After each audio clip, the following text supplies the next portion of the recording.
الفضاء الصغير بقنابسة على التفكير في موضوع التربية ودعوتكم لحضور هذه الندوة أو هذه الكلمة أو هذه المحاضرة أو هذا اللقاء أفضل، على أن تكون لقاءات أخرى إن شاء الله تتبعه. فهذه الحلقة الأولى التي سميناها وعنوناها بالتربية الإيجابية أو التربية بين أساليب الهدم واستراتيجيات البناء. وكل كلمة في هذه الكلمات لها دلالة ولها معاني.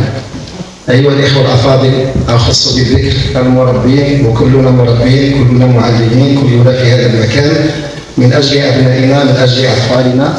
الشيء الذي يدعونا إلى الكثير من المعرفة والكثير من الصبر والكثير من العمل إذا أردنا لهذه الثمار أن تكون ناضجة يانعة. أما إن فرطنا فيها ولم نوفر لها السبل النماء الصحيح السليم دون شك سنعاني كأفراد، سنعاني كأسر، وسنعاني كمجتمع، وبالتالي الخسارة تكون كبيرة وكبيرة جدا تكلف المربين والمعلمين والآباء والمجتمع بل والأمة في حد ذاتها. حتى لا أطيل ربما استسمحوا لي أن العناصر كثيرة جدا، إن لم يكفينا الوقت في هذه المداخلة سنضرب موعدا آخر ونحن على استعداد لذلك إن شاء الله. إذا موضوع قصتنا هذه أو مداخلتنا هذه التربية الوالدية. دون شك هذا العنوان فيه كثير من التساؤلات. السؤال الأول: لماذا نحن هنا؟ كل الذين جاءونا دون شك لديهم دواعي وأسباب دعت للحضور لهذه الندوة أو هذا اللقاء. لكن هناك 4 عناصر ينبغي أن تتم قبل أن ننصرف. العنصر الأول هو أن نزود ببعض المعلومات، وكلنا يعرف أن المعلومات وحدها غير كافية. فما أكثر المعلومات في عصر المعرفة. التفجر المعرفي الذي نعيشه لم تعرف البشرية النتيجة له. يمكنك أن تبحث عن أي معلومة فيصعب عليك الوصول إليها وإيجادها، لكن يصعب عليك في كثير من الحالات أن تحول هذه المقولات، هذه الأفكار، هذه الكلمات، هذه المعلومات إلى ماذا؟ العنصر الثالث إلى مهارات. وهذا هو المهم. كثير من الإخوة والأخوات لديهم معلومات في تربية الطفل، في الطبخ، في جميع مجالات الحياة، لكن هل يحسنون تحويل هذه المعلومات وهذه المعارف إلى سلوك، إلى مهارات، وبعد ذلك إلى سلوكات واقعية عملية؟ هذا ما نريد إن شاء الله أن نصل إليه من خلال هذه الكلمة.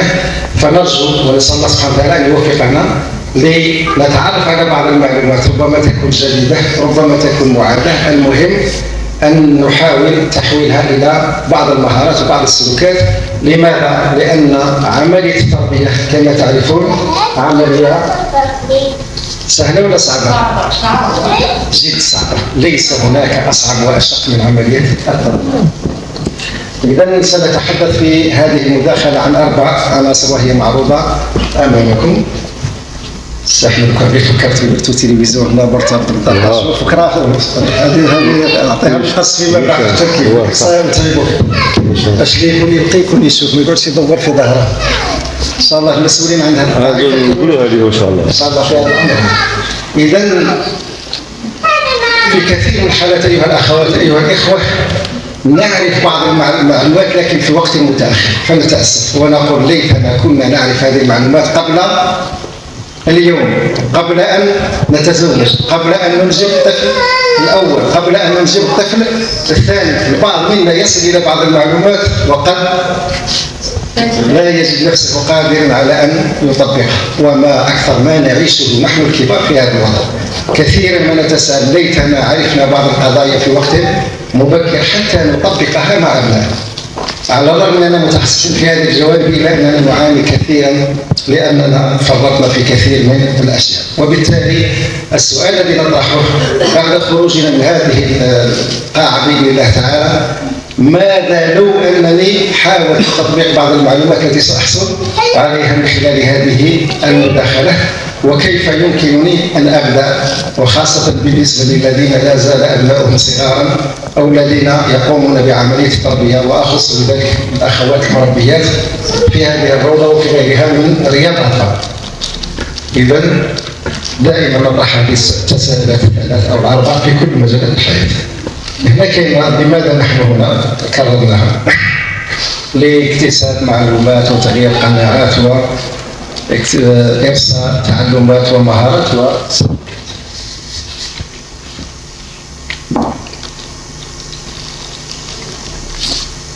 نشاط فردي. هذا دائما نديره في كل مداخلة، لك أن تتحدث بكلماتك بلسانك أو أن تتركها في ذهنك في خلال دقيقة واحدة. ما هي الفكرة التي تريد أن تصل إليها من خلال هذه المداخلة؟ عندكم دقيقة على العداد يحسب ما هو الشيء الذي تريد أن تصل إليه وتخرج به بعد أن تنتهي هذه المداخلة. طبعا اكتبها في ذهنك. حينما تنتهي هذه المداخلة هل ستجد الإجابة على ما كنت تظن أنك ستجد في هذه المداخلة أم لا؟ وسأطلب من شخص أو شخصين ليحدد لنا ما هو هدف حضورهم في هذه الجلسة. شفتوا دقيقة شحال فيها وقت؟ طويلة ولا؟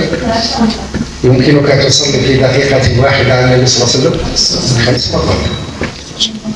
شفتوا شحال نضيعوا الوقت؟ هذه دقيقة مازال ما فهمت. لكن تجدنا مع هواتفنا الذكية إذا غير تلبس الساعة تبطي واحد. خطرات الزوج 3 تعليق وواحد الله مش عليك. هاي. شكون يقول لك كلمة؟ اللي جاو خلينا المربيات. تفضلي. نعم. السؤال الحقيقي كيف أتخلص من العصبية والتعامل مع أبنائي؟ هذه تحتاجين إلى دورة كاملة. وستصيرين هادئة ساكنة بعد أن يسألك أبنائك جدا يا أمي لماذا أنت بهذه البرودة وبهذه السهولة وبهذا اليسر؟ أنت كنت تمشي للمخدر بولادك قدامها واش تقول لك؟ صبري عليهم راهم عاد صغار مازال ما متزوج مازال ما يعرفوش.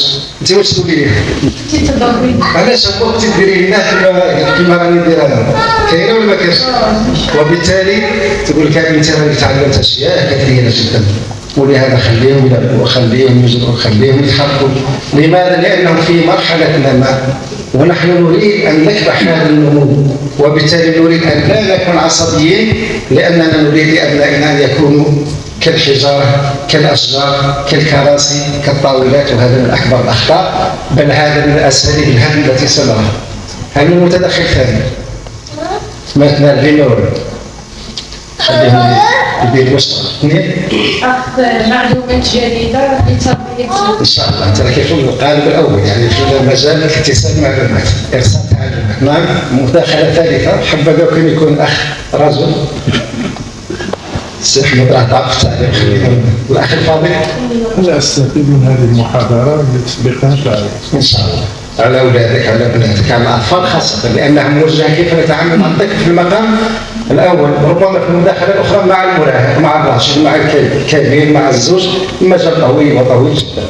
إذا بإذن الله تعالى سنحاول أن نجيب عن كثير من التساؤلات وبالتالي نبدأ هذا العرض على بركة الله. ونذكر مرة أخرى روضة الرائد الصغير السي الحاج خاصك حكم به. شوف كيف كنا في الفوتوشوب يخدم لك حاجة زوينة.